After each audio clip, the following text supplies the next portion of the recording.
Committee will come to order. Without objection, all members will have 5 days to submit statements, extraneous material, and questions for the record, subject to the length limitation in the rules. We meet today to examine President Trump's decision to withdraw from northern Syria, clearing the way for Turkey to attack America's Syrian Kurdish partners. It's a decision I view as disastrous. To our witnesses, welcome to the Foreign Affairs Committee, welcome to members of the public and the press, and thank you to our friends from C-SPAN who are broadcasting this important proceeding. I now recognize myself for an opening statement. This committee has a long tradition of bipartisanship. Mr. McCall and I work on that every day. I think we're the most bipartisan committee in Congress. The main reason is that members on both sides tend to share a vision of American foreign policy that's firmly rooted in and guided by our values, particularly support for human rights and human dignity. We know that American leadership can and should be a force for good in the world. We know that on the world stage, our country thrives on the power of partnerships and alliances. But as Congress, we're limited in what we can do to actually make foreign policy. We can advance legislation and send strong messages and conduct oversight that we hope will push policy in the right direction. But at the end of the day, the tools to make policy largely reside with the President. And what we've seen these past 2 weeks has been just devastating as far as I'm concerned. It was around 2 weeks ago today that President Trump had a phone call with Turkey's President Erdogan, who more closely resembles an autocrat than the president of a NATO ally. Despite the administration's spin, we all know that Trump gave Erdogan the green light to charge into northern Syria. What followed was completely predictable for anyone who's paid attention to the Middle East: a brutal campaign of violence against the Syrian Kurds, our partners who courageously stood alongside us in the fight against ISIS. All the worst-case scenarios we imagined played out at stunning speed. To start, the betrayal of our Kurdish partners. We handed them over to be slaughtered and ethnically cleansed from a region where they've lived for generations, with no warning and for no good reason. How could the United States do something so senseless, so disgraceful, so contrary to our values? What message does it send to our other partners and allies, to our adversaries, to our brave men and women in uniform who served alongside the Kurds? We also have to address the humanitarian crisis this has created. Already tens of thousands have been displaced, families, women, and children. There are stories of gruesome killings, torture, and abuse, all set into motion by the President's horrific decision. And this decision was a body blow to our national security. President Trump has handed a gift to America's enemies, ISIS, Russia, and Iran. Coalition efforts to fight ISIS began under the Obama administration, and it had made a lot of progress. We had reclaimed territory and put thousands of ISIS fighters in prisons. Who ran those prisons? Our Kurdish partners. Now the Kurds are fighting tooth and nail to survive Turkey's assault.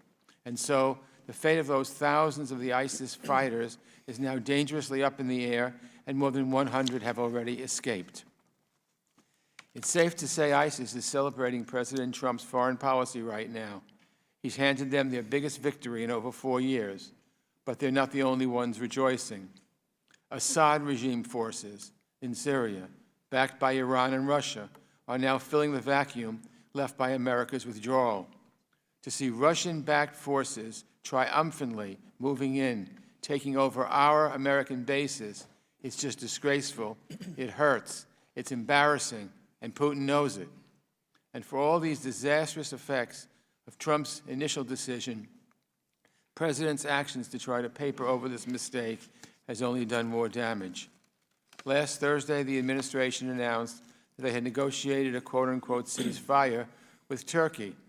This is a pattern of President Trump's presidency. He likes to play the part of the fireman when really he's the arsonist who started the fire in the first place. I know Mike Pence, the Vice President, worked hard on this, but it was impossible to put out the fire.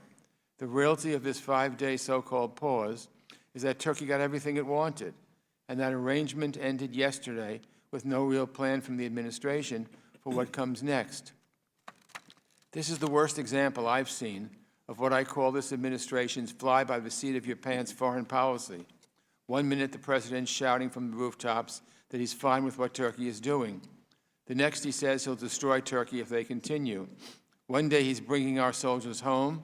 The next, he's moving them to continue their mission, but just over the Syrian border in Iraq.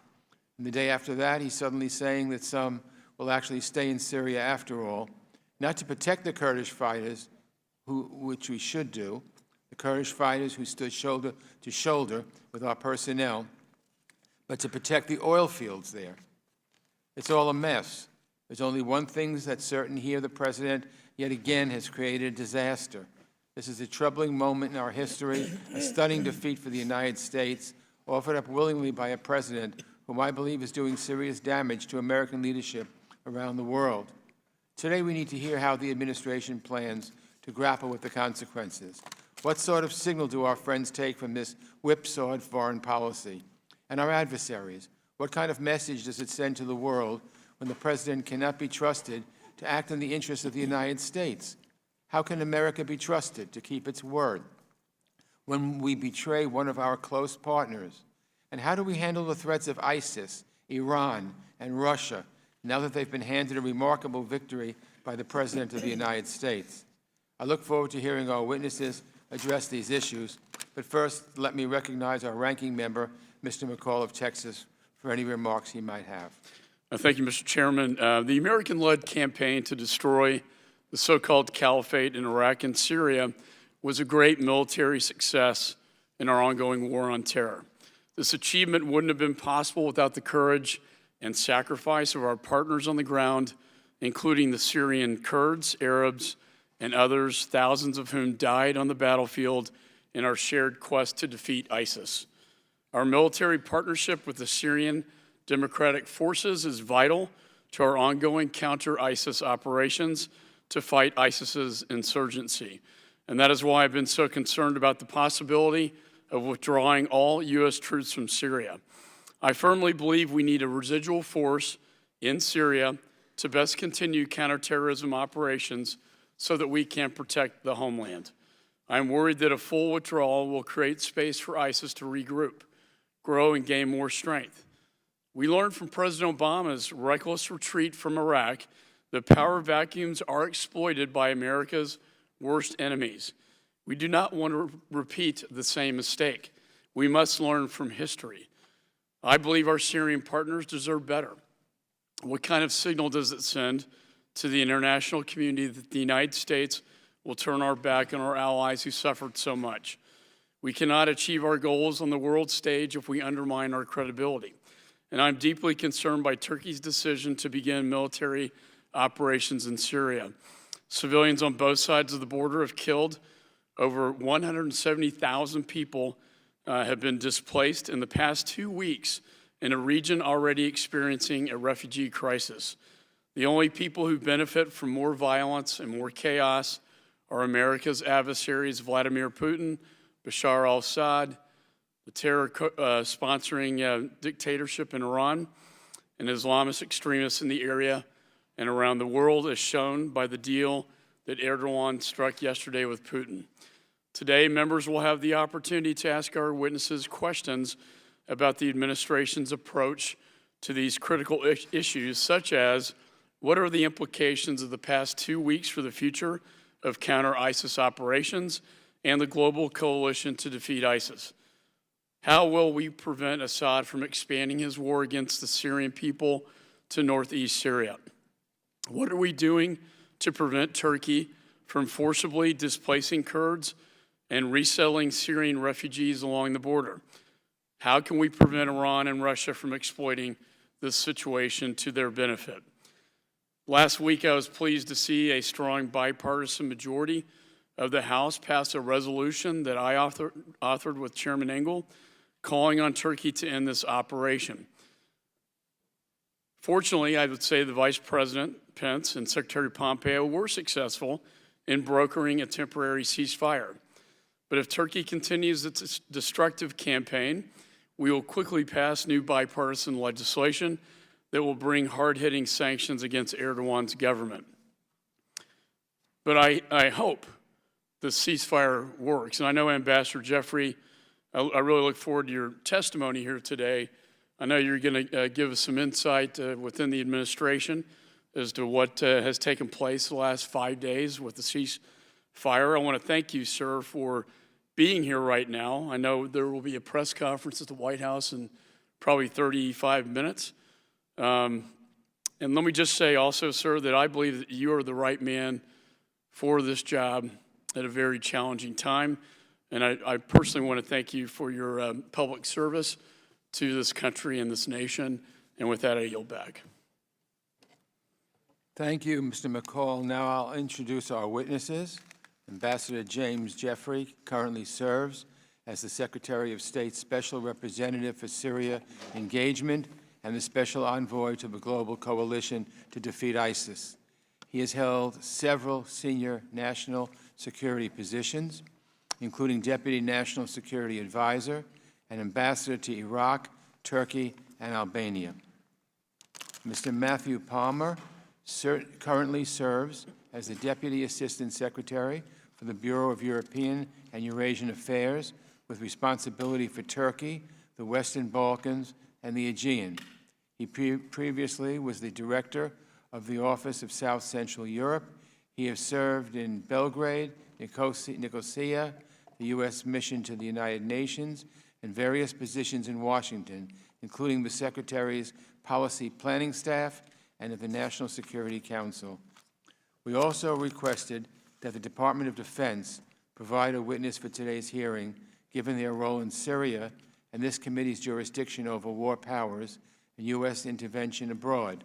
Unfortunately, after initially committing to send a witness, they failed to follow through, which is unacceptable.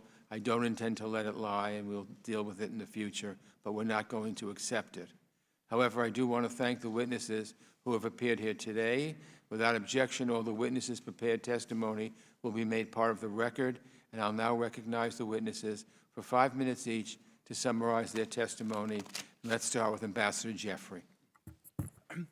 Thank you very much, Mr. Chairman, Mr. Ranking Member, members of the committee. It is an honor to be here today. Let me start with agreeing with the Chairman that the Turkish incursion into northeast Syria is a tragedy.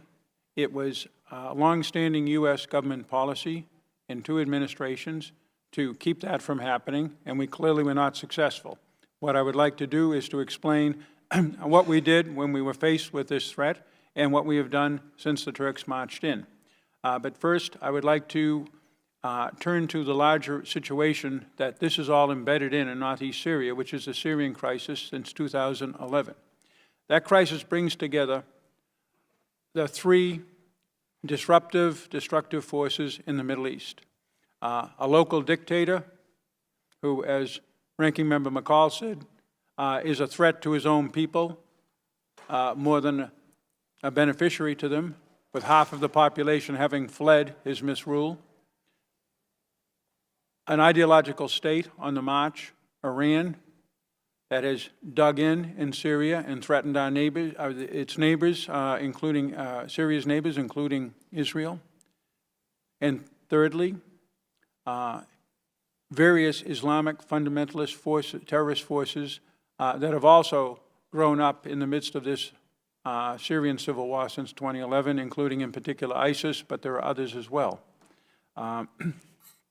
American policy has been to pursue 3 objectives. First, the enduring defeat of ISIS, and secondarily other terrorist forces in Syria. Secondly, to find a political solution working with the UN and the international community to the civil conflict that would produce a different kind of government than the one we have right now with President Assad.